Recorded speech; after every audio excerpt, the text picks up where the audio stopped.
पायल ने बताया था मुझे। शब्द ने कहा तो इशिका अपनी जगह से उठी और शब्द के गले लगकर खुशी से बोली, शब्द आज मैं बहुत बहुत बहुत खुश हूँ। मुझे नहीं पता कि मैं इस समय क्या फील कर रही हूँ, पर सब कुछ बहुत अच्छा लग रहा है। आई लव यू शब्द, I love you so so so much. अचानक से इशिका ने जो कुछ भी भावुकता में कहा उस सुनकर शब्द चौंक गया था। आई लव यू शब्द, आई लव यू। इशिका के दोबारा कहने से शब्द के चेहरे पर मुस्कुराहट आ गई। उसके भी हाथ इशिका के इर्द गिर्द कस गए थे। अब आगे डिनर करने के बाद शब्द ने इशिका को अपनी गोद में उठाया और उसे उठाकर उसी टेंट से राउंड शेप वाले गद्दे पर जाकर उसे धीरे से लेटाया और फिर खुद भी इशिका के ऊपर आकर लेट गया। इस वक्त इशिका शब्द के नीचे थी। इशिका और शब्द दोनों की नजरें एक दूसरे पर ही टिकी थी। शब्द आप, इशिका बोल ही रही थी कि शब्द ने उसके होंठ पर उंगली रखकर उसे चुप करा दिया। इशिका की धड़कन बहुत तेज गति से ऊपर नीचे हो रही थी। उसकी मुट्ठी अपने चद्दर पर कस गई थी, लेकिन शब्द की नजरें धीरे धीरे इशिका के चेहरे से होते हुए उसके होठों पर चली जाती है, जिसे देख उसे अपना गला कुछ सूखा सूखा सा लगता है। सॉरी इशी, मगर आज मैं कंट्रोल नहीं कर पाऊंगा, कहते हुए शब्द ने अपनी आंखें बंद करके इशिका के होठों पर अपने होंठ रख दिए और उसे पैशनेटली किस करने लगा। इशिका पहले तो फ्रीज हो गई, लेकिन फिर उसके हाथ भी शब्द के कंधे और बालों में चले गए। इशिका के हाथ शब्द के बाल में चल रहे थे और दूसरा हाथ शब्द कंधे को सहला रहे थे। अब इशिका भी शब्द का पूरा साथ दे रही थी। लगभग 20 मिनट बाद जब दोनों की सांस उखड़ने लगी, तब शब्द ने उसके होठों को छोड़ा और अपना सिर इशिका के सिर से टिका दिया और गहरी सांसें लेने लगा। इस वक्त दोनों की सांसें बहुत तेज चल रही थी कि तभी अचानक से मौसम भी कुछ मेहरबान होने लगा, जैसे आज मौसम शब्द और इशिका के मिलन का साक्षी बनने जा रहा हो। आकाश में बिजली तेज तेज चमकने लगी और साथ ही हवाएं भी तेज हो गई थी, जिससे सारे कैंडल्स हवा की वजह से बुझ गए। सब कुछ हवा से उड़ने लगा। बिजली की तेज आवाज सुनकर शब्द और इशिका की आंखें खुल गई। शब्द इशिका के ऊपर से उठा और जल्दी से कहा, इशी चलो अपने रूम में चलते हैं, लगता है बहुत तेज बारिश आने वाली है। ये कहकर शब्द ने इशिका की तरफ हाथ बढ़ा दिया, लेकिन तभी हल्की हल्की बारिश की बूंदें उन दोनों के ऊपर पड़ने लगी। इशिका के शब्द की तरफ बढ़ते हाथ रुक गए। क्या कर रही हो इशिका, जल्दी चलो नहीं तो भीग जाओगी, शब्द ने कहा और लगभग इशिका का हाथ पकड़ ही लिया था, लेकिन शब्द के हाथों से अपना हाथ छुड़वाते हुए, शब्द आपको जाना है तो जाए, मुझे कहीं नहीं जाना, मुझे बारिश में बस भीगना है, कहकर इशिका वहां से उठी और भागती हुई स्विमिंग पूल के पास आकर खड़ी हो गई। शब्द उसे बस पुकारता रह गया, इशी, इशिका, लेकिन इशिका ने उसकी एक ना सुनी और अपने दोनों हाथ फैलाकर ऊपर आकाश को देखने लगी। उसके ऐसा करते ही बारिश भी अपनी रफ्तार पकड़ चुकी थी। इशिका बारिश में भीग रही थी। शब्द भी भागते हुए इशिका के पास आया और इशिका का हाथ पकड़कर खींचकर लेकर जाने लगा। इशिका चलो नहीं तो तुम्हें सर्दी लग जाएगी। नहीं मुझे नहीं जाना, आपको जाना है तो जाए, कहकर इशिका ने हाथ छुड़ाया ही था कि स्विमिंग पूल के पास फैले पानी पर इशिका का पैर फिसला, जिससे इशिका का बैलेंस बिगड़ा और गिरने को हुई। इशिका को गिरता देख शब्द इशिका की ओर लपका, लेकिन वो इशिका को पकड़ पाया ही था कि साथ ही उसका भी बैलेंस बिगड़ गया और शब्द इशिका के साथ ही उस स्विमिंग पूल में जाकर गिर गया। शब्द अपने आसपास शब्द को ना देखकर इशिका बुरी तरह से घबरा गई थी, लेकिन तभी शब्द ने आकर इशिका को पीछे से अपनी बाहों के घेरे में भर लिया, जिसके एहसास से इशिका मुस्कुरा दी। शब्द छोड़िए मुझे, क्या कर रहे हैं, कोई आ जाएगा, इशिका एक तरफ अपनी गर्दन थोड़ा सा झुकाते हुए बोली। शब्द के होंठ इशिका की गर्दन पर फिसल रहे थे, जिसके एहसास से इशिका को कुछ अजीब सा एहसास हो रहा था। उसकी धड़कनें फिर से बढ़ती हुई महसूस हो रही थी। आ जाने दो, कहकर शब्द इशिका के बालों को उसके एक कंधे पर किया और फिर उसकी पीठ पर भी अपने होंठ रख दिए। शब्द के एहसास इशिका को मदहोश कर रहे थे। शब्द प्लीज, इशिका इतना ही बोली ही थी कि शब्द ने उसे झटके से पलटा, जिससे इशिका और शब्द एक दूसरे के आमने सामने हो गए। शब्द ने इशिका के सिर पर अपने हाथ रख इशिका के चेहरे की तरफ बढ़ने लगा। शब्द को अपनी तरफ आता देखा इशिका के होंठ कांपने लगे। वो कुछ कहती उससे पहले ही शब्द ने अपने होंठ इशिका के होंठ पर रख दिया। शब्द इशिका को बहुत ही सॉफ्टली किस कर रहा था। दोनों की आंखें बंद थी। 10 मिनट बाद वो दोनों अलग हुए तो शब्द ने इशिका को अपनी गोद में उठा लिया और स्विमिंग पूल से बाहर निकल आया। इशिका ने शब्द के गले में अपने दोनों हाथ आपस में उलझा लिए। शब्द इशिका को अपनी गोद में उठाए हुए अपने कमरे में आया और सीधा इशिका को वॉशरूम के गेट पर जाकर खड़ा कर दिया।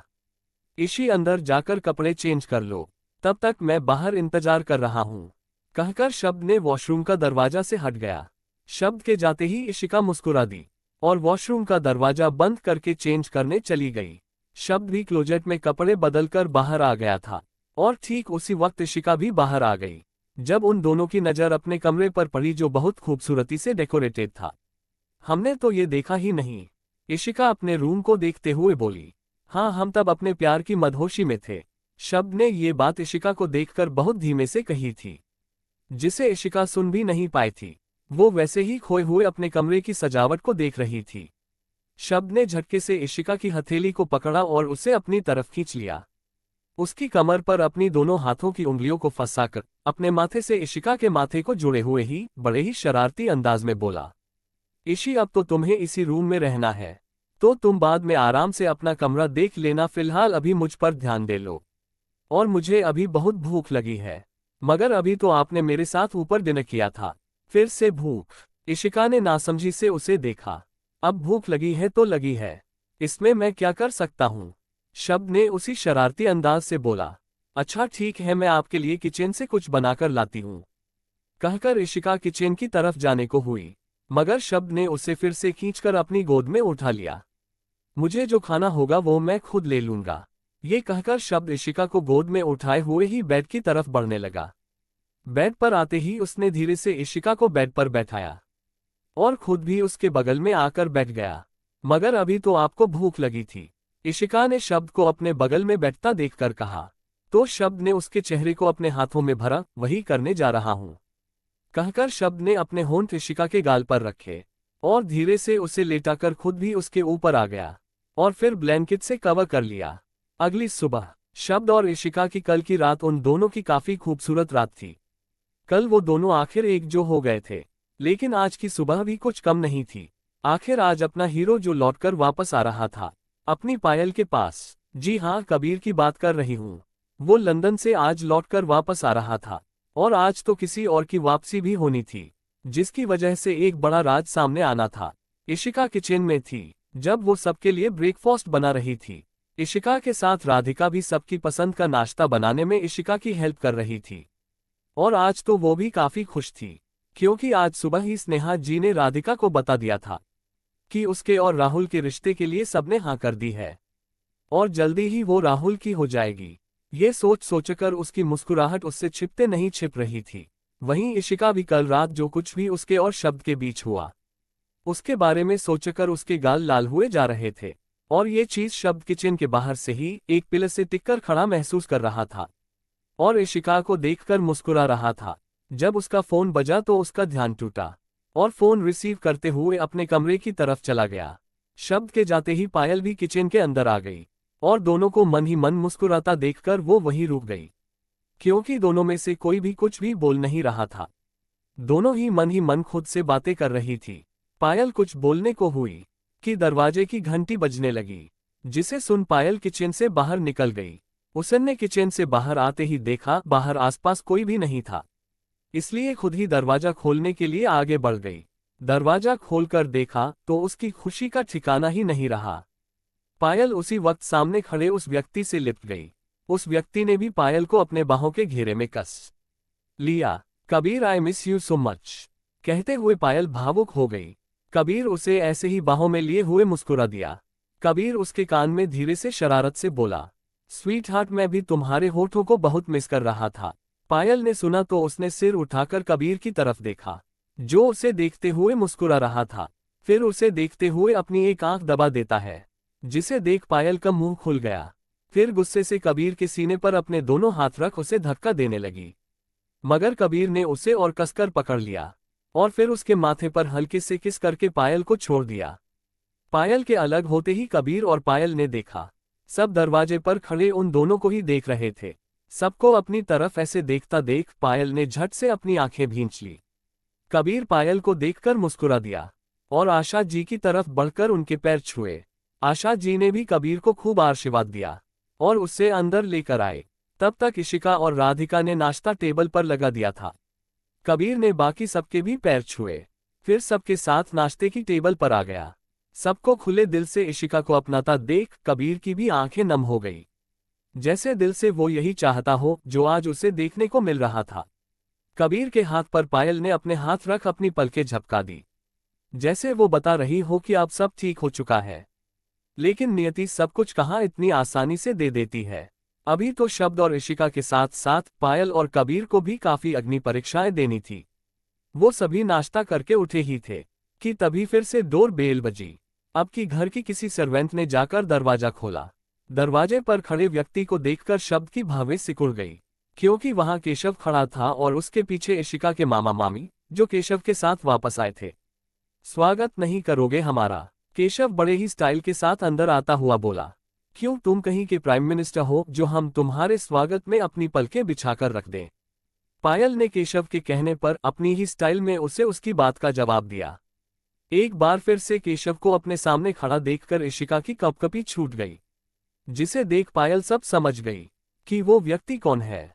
केशव ने पायल की तरफ देखा तो बस उसे भी अपनी उसी गंदी नजरों से देखने लगा, जिससे पहले वो कभी इशिका को देखा करता था। कबीर ने केशव को अपनी पायल की तरफ इस तरह देखते देखा तो उसका खून खौल उठा, लेकिन शब्द ने उसका हाथ पकड़कर उसे रोक लिया। केशव ने शब्द को देखा तो वो मुस्कुराया और बड़ी मक्कारी के साथ, इशिका डार्लिंग, और कितना इंतजार करवाओगी?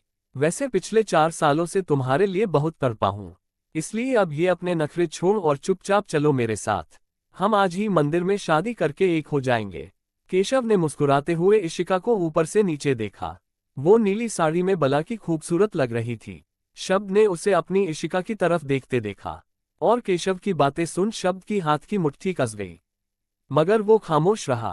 केशव आगे बढ़ा, उसके पीछे राजेश जी, जो कि इशिका के मामा थे, और गीता, जो कि इशिका की मामी थी, वो भी केशव के साथ आकर खड़े हुए। लेकिन उन्हें डर था कि बाजी कहीं उनके हाथ में आने के बजाय पलट ना जाए। इशिका डार्लिंग, क्या सोच रही हो? आओ चलो मेरे साथ, केशव उसे देखते हुए बोला। तो सबकी नजरें इशिका और शब्द पर चली गई। खुद इशिका भी शब्द की तरफ देख रही थी, मगर उसे रिएक्ट ना करता देख वो मायूस हो गई। पायल ने भी शब्द की तरफ देखा, लेकिन शब्द को कुछ ना बोलता देख उसे शब्द पर बहुत गुस्सा आ रहा था। लेकिन कबीर शब्द की बात समझ रहा था। उसे रोकने का अभिप्राय अब उसे समझ आ चुका था, और शब्द की चुप्पी इशिका को मजबूत बनाने की पहली सीढ़ी थी। आज इशिका को खुद अपने लिए स्टैंड लेना था। पायल आगे बढ़ने को हुई, मगर कबीर ने उसे इशारे से हाथ पकड़कर रोक लिया। किसी को भी कुछ ना करता देख इशिका आगे बढ़ी। वो सिर नीचे किए हुए थी। केशव भी बहुत खुश हुआ ये देखकर कि इशिका उसकी बात मान चुकी है। राजेश और गीता जी की भी आंखें खुशी से चमक उठी। वहीं सबकी नजरें हैरानी से बढ़ती इशिका की ओर ही थी। इशिका केशव के सामने पहुंची और खड़ी हो गई। वो अब भी सिर झुकाए खड़ी थी। केशव ने इशिका को अपने सामने खड़ा देखा तो उसके चेहरे पर एक विजयी स्माइल आ गई। वो इशिका के चेहरे को छूने के लिए हाथ बढ़ाया ही था कि इशिका एक कदम पीछे हुई और कसकर केशव के गाल पर तमाचा जड़ दिया, जिसे देख और सुन सभी के चेहरे पर मुस्कुराहट आ गई। शब्द धीरे से, शाबाश मेरी शेरनी, यही देखना था मुझे, बाकी अब सब कुछ तुम मुझ पर छोड़ दो, कहकर शब्द आगे आकर इशिका के बगल में खड़ा हो गया और इशिका को अपने बाहों के घेरे में लेते हुए मुस्कुराया, जिसे देख केशव तिलमिला गया। और फिर वो इशिका और शब्द को गुस्से से घूरने लगा। क्या देख रहे हो केशव? यही कि इशिका आज भी नहीं बदली। वो कल भी तुम्हें तुम्हारी औकात दिखाती थी, और आज भी तेरी इस नीचता को मेरी इशी ने उसकी औकात दिखा दी। शब्द राठौर। केशव गुस्से से शब्द का कॉलर पकड़ लिया, जिसे देख सब आगे आने लगे, लेकिन शब्द ने हाथ दिखाकर सबको रोक दिया।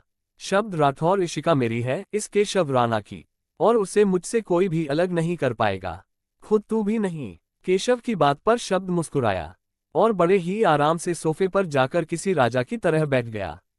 केशव हक्का बक्का उसे देखता रहा। केशव राणा, तुझे क्या लगा कि तू इतनी आसानी से इस घर में घुसकर मेरी इशी को मेरी ही आंखों के सामने से लेकर चला जाएगा, और मैं कुछ नहीं करूंगा? तुम्हारे आने की खबर तो मुझे पहले ही लग गई थी, लेकिन मैंने तुम्हें फिर भी आसानी से इस घर के अंदर आने दिया।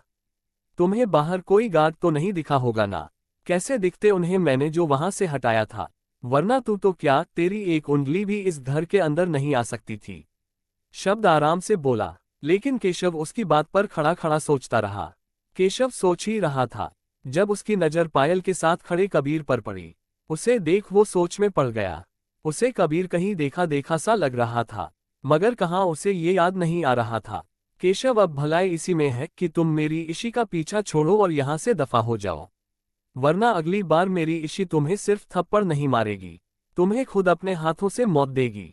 शब्द ने फिर कहा, नहीं, आज मैं इशिका को अपने साथ लेकर जाऊंगा, वो आज मेरी बनकर रहेगी। केशव बोला। तो राजेश और गीता दोनों आगे आए और उससे कहा, केशव वापस चल, इशिका को छोड़। नहीं, मैं इशिका को लेकर ही जाऊंगा, केशव ने कहा। तो राजेश जी और गीता उसे खींचकर बाहर ले गए। बाहर आकर केशव बहुत गुस्से में था। आज उसे अपनी हार दिखी थी। आज इशिका उसके सामने थी, लेकिन वो उसे अपने साथ उसे लेकर नहीं आ पाया था, जिसका उसे बहुत गुस्सा था। वहीं राजेश और गीता जी के मन में कुछ और ही बात चल रही थी। शब्द ने केशव को इतनी आसानी से जाने कैसे दिया? तभी राजेश जी के दिमाग में कुछ कौंधा। वो केशव की तरफ मुड़े। केशव, मेरी बात सुनो। राजेश जी बोले। नहीं, मुझे कुछ नहीं सुनना, मुझे बस इशिका चाहिए, वो भी आज ही। केशव गुस्से से बोला। केशव, पहले मेरी बात सुनो, राजेश जी ने उसका चेहरा अपने सामने करते हुए कहा। तो केशव शांत होकर राजेश जी की तरफ देखने लगा। केशव, तुमने कभी हमें बताया था कि तुम्हारे पास इशिका का कोई खास राज है जो हमारे फेवर में जा सकता है? राजेश जी ने उसे याद दिलाया तो केशव सोच में पड़ गया। फिर कुछ याद आते ही उसकी आंखें चमक उठी। वो बोला, हाँ जीजा जी, अच्छा याद दिलाया। एक बहुत ही खास इन्फॉर्मेशन है मेरे पास, जिससे कि इशिका खुद चलकर मेरे पास आएगी और मेरी बाहों में होगी। फिर उसे कबीर का चेहरा याद आया, जिसे सोचकर वो बोला, जीजा जी, पहले मुझे एक जगह जाना है, कोई बात है जो मुझे कंफर्म करनी है। जारी है। लेखिका प्रियंका गुप्ता। आज का भाग आपको कैसा लगा कमेंट करके जरूर बताइएगा। तो मिलते हैं अगले भाग में। और जिन लोगों ने मुझे सब्सक्राइब नहीं किया है, अभी कर लीजिए, ताकि आपको मेरी कहानियों के नोटिफिकेशन सबसे पहले मिल सकें। Thanks for watching.